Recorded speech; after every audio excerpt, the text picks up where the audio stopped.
Hi guys, gusto ko lang po mag-share sa araw na to ng Bible verse na makikita po natin sa mga awit 23 verse 1 to 6. Sabi po dito, si Yahweh ang aking pastol, hindi ako magkukulang. Pinapahimlay niya ako sa luntiang pastulan at inaakay niya sa tahimik na batisan.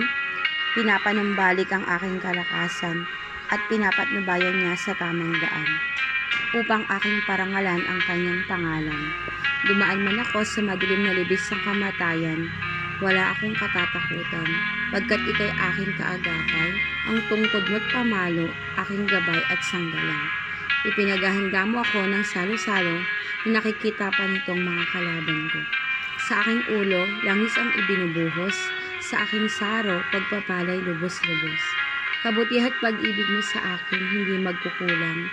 Siyang makakasama ko habang ako'y nabubuhay at magpakailanmay sa bahay ni Yahweh mananahan. Maraming salamat po.